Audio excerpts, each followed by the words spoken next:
안녕하세요. 주님과 함께하는 하루가 되시기를 축복합니다. 여러분들이 주님을 사랑하는 마음이 사실 여러분 안에 계신 주님의 역사입니다. 오늘은 여러분들에게 예수 동행일기를 쓰면서 변화를 경험하는 것에 대해서 말씀을 좀 드리려고 합니다. 여러분, 예수님과 정말 동행하기를 원하신다면 그러면 한 열흘 정도만 실제로 한번 동행일기를 써보시기 바랍니다.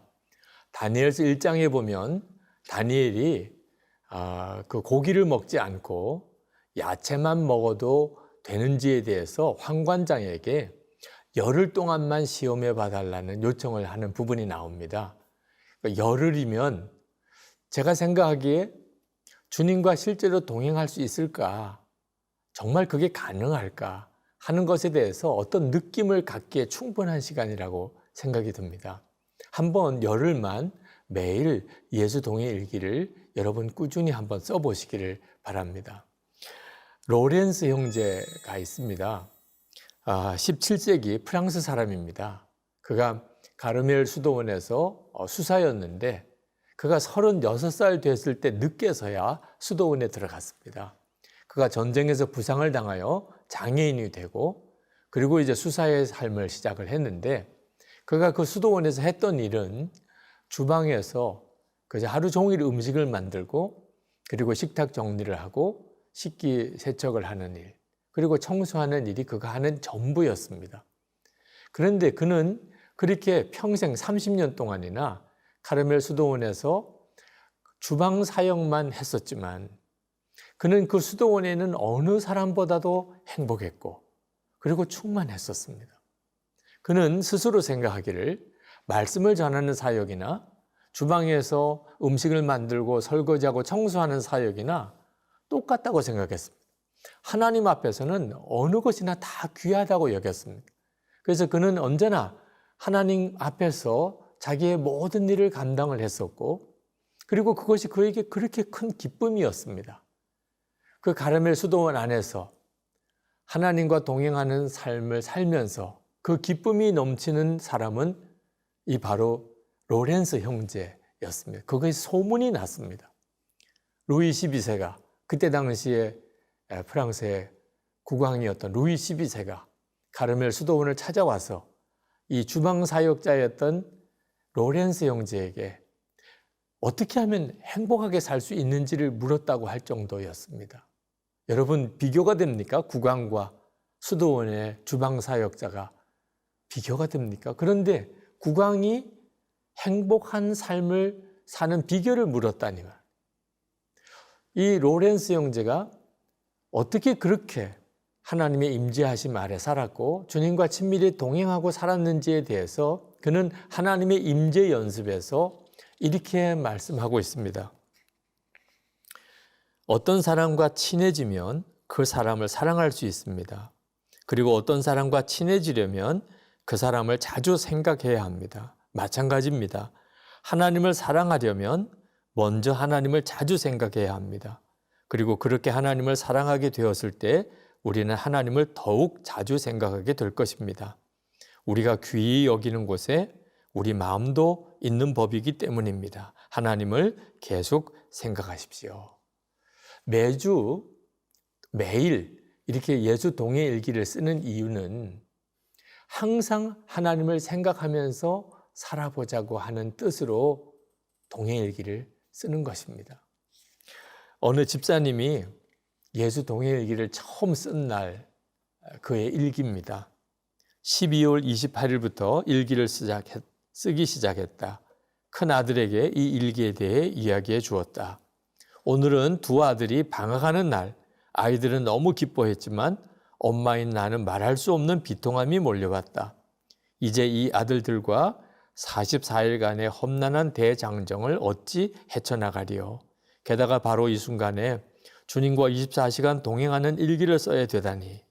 일기를 쓴 첫날 정말 기적적으로 아이들의 전쟁터 같은 상황에도 고성과 잔소리는 사라지고 작은 목소리로 타이르거나 야단칠 마음을 참고 지나갔다. 내가 계속해서 주님만 생각해 보려고 집중을 하다 보니 아이들이 호사를 누린 날이 되었다. 큰아들이 다른 때와 다른 엄마를 보고 물었다. 엄마, 그 일기 언제까지 쓸 거예요? 나는 진심으로 대답했다. 주님 오시는 그날까지. 정말 나의 바람이자 우리 아이들의 이 간절한 바람이 이루어지길 남편은 더 사모함으로 기도할 것이다. 자, 그 집사님의 일기를 읽으면서 참 많이 웃었습니다. 그리고 정말 실제 우리의 삶의 현장의 모습을 느낄 수 있었습니다. 그런데 여러분, 그 집사님이 예수 동일기를 쓰기 시작한 바로 그날 그의 가정 분위기가 이렇게 달라진 게 참 궁금하잖아요. 예수님이 그 집사님과 그 집사님의 가정에 그날부터 함께 하셨기 때문인가요? 이미 함께 하셨죠. 그런데 어째 그날 그런 변화가 일어났을까요? 예수님을 바라보기로 작정하고 그리고 그 주님을 바라보는 삶을 일기로 쓰기로 결심하고 나니까 주님을 주목하는 것이 완전히 달라지더라는 겁니다. 주님이 함께 계시다고 하는 것에 대한 의식이 너무 달라지더라는 거죠. 담임 목사의 변화를 이야기한 부목사님이 쓴 글이 있습니다. 변화된 담임 목사님을 지켜보면서 예수님과 동행하는 일기는 성령외과 같다. 그렇게 고백을 했습니다. 우리 교회에서 예수님과 동행 일기를 통해서 before와 after가 가장 확실하게 변한 사람이 있는데 바로 저희 담임 목사님이십니다. 사실 교인들은 상당히 연출된 표정을 보시지만 저희 부목사들은 관리 안 된 표정을 늘 보며 지냅니다. 아침에 출근하면 담임 목사님의 표정이 어두우면 그날은 모두가 긴장합니다. 혹시 뭐 잘못된 거 없나?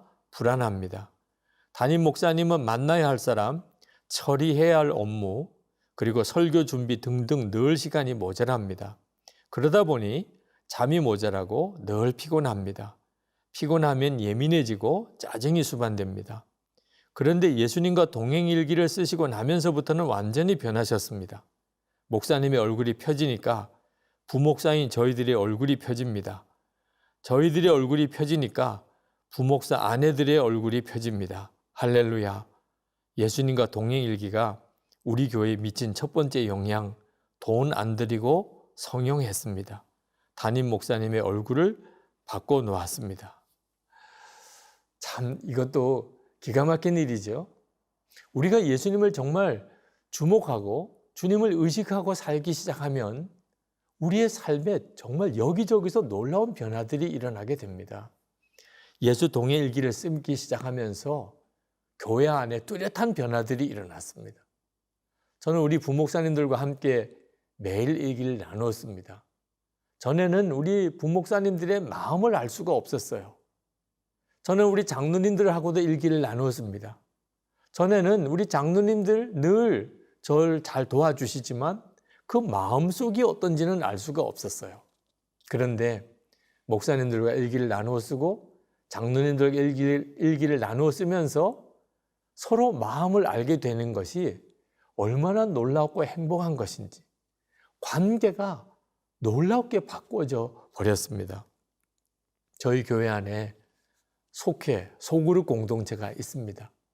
소그룹 공동체 안에 예수 동행 일기를 나누어 쓰는 속회들은 정말 놀라운 소그룹 안에서의 변화를 경험하게 됩니다.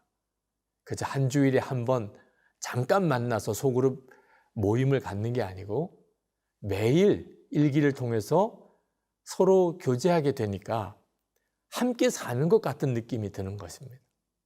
진정한 교회 공동체, 예수 동행 일기를 통해서 경험할 수 있게 된 겁니다. 저는 예수 동행 일기를 쓰면서 삶이 바뀐다고 믿습니다. 저 자신의 변화를 보았기 때문입니다.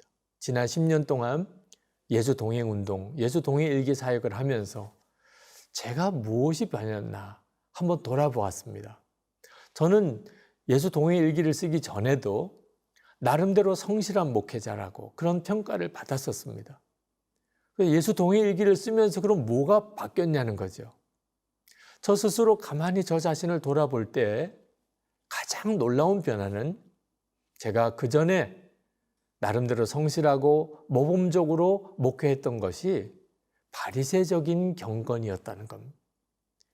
사람을 의식하는 그런 경건이었던 겁니다. 진짜 하나님을 바라보았기보다는 교인들을 바라보고 다른 목회자들을 바라보고 사람들을 바라보고 행동했던 거죠. 이런 경우는 사람들이 보지 않을 때는 형편없이 무너지게 됩니다. 아무도 보지 않을 때, 그때 저 자신의 모습은 너무 부끄럽고 좌절감이 느껴지고 너무 악하기도 했었습니다. 그것이 그 전에 저의 솔직한 모습이었습니다. 그런데 예수 동행일기를 쓰면서 저 자신 안에 일어난 변화가 사람보다는 주님을 더 의식하게 된 겁니다. 전에는 은밀한 시간은 정말 부끄러운 시간이었습니다. 근데 지금은 은밀한 시간이 주님과 정말 행복하게 동행하는 은혜의 시간이 되었습니다. 저는 그저 하나님 앞에서 또는 사람들 앞에서 좋은 평가를 받기 위해서 열심히 목회하고 사역하는 것이 아닙니다. 이제는 좋은 평가 또 그로 인해 가지고 얻어지는 좋은 결과를 바라보고 제가 무슨 사역을 하거나 또는 설교를 하거나 목회를 하지 않게 되었습니다.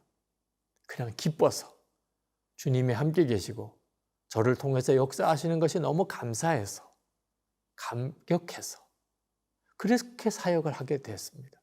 이건 정말 놀라운 변화죠. 전에는 사람들의 비난이 무서워서 꼭 해야 되는 일도 하지 못할 때가 있었습니다. 사람들이 싫어하면 못하는 거죠. 근데 지금은 주님이 기뻐하시는데 사람들이 싫어할 때, 이것이 내가 마땅히 받아들여야 될 십자가라는 사실을 알게 되었습니다. 반드시 감당해야 될 고난이라면 그것이 나에게 복이라고 느껴지기도 됐습니다. 주님을 주목하게 될 때 정말 엄청난 변화가 일어나는 것을 경험하게 되었습니다. 처음 저는 예수님과 친밀히 동행한다는 것이 굉장히 막연하게 느껴졌습니다. 그걸 어떻게 할 수 있겠는가? 어떤 성령의 특별한 체험이 있으면 그렇게 되리라, 그런 기대를 하고 지낼 수밖에 없었습니다.